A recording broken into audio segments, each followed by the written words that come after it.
तर नमस्कार मित्रांनो, पेटकिंग युट्यूब चॅनल मध्ये आपलं स्वागत आहे।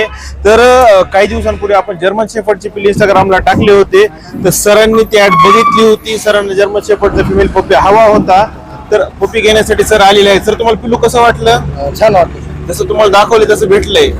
आणि विशेष म्हणजे सर, आपण कुठून आलात एकदा सांगा? रेणापूर तालुका, हा. लातूर जिल्हा. किती किलोमीटर पडलं तुम्हाला हे? 60 किलोमीटर पडलं. 60 किलोमीटर पडलं।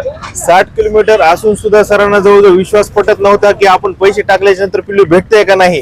त्याच्यामुळे सरांनी जवळजवळ एवढे पैलवान घेऊन आले, तर पिल्लू नाही दिले तर माणूस गाडीत टाकून उचलून आणायचा। तर हे आपल्यापासून लांबून आलेले आहेत। आल्याच्या नंतर सरांना जसं फिमेल पिल्लू पाहिजे होतं तसंच पिल्लू भेटलं। तर तुम्ही एकदा पिल्लू बघितले, तुम्हाला कसं वाटलंय? छान आहे. पिल्लू छान वाटले।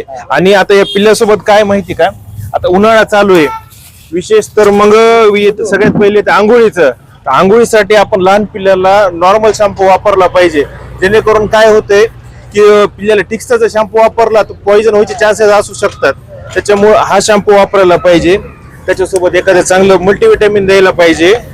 आणि पिल्ल्याचं सगळ्यात महत्वाचं म्हणजे ग्रोथचं ते डिवॉर्मिंग महत्वाची आहे। डिवॉर्मिंग साठी आपण हे औषध वापरायला पाहिजे।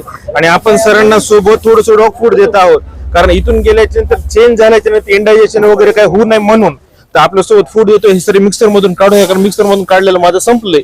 ते मिक्सर मधून काढा, बारीक करा, थोडं पाण्यात भिजवा आणि त्याला 3 टाइम खाऊ घाला। आणि अजून जर तुम्हाला काही माहिती लागली तर मला तुम्ही कॉल करून विचारू शकता। धन्यवाद.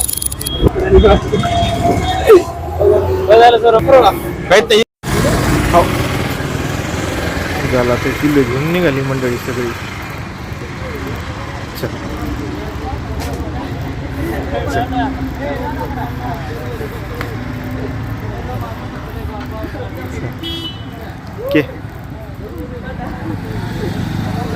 चल चल चलू दे।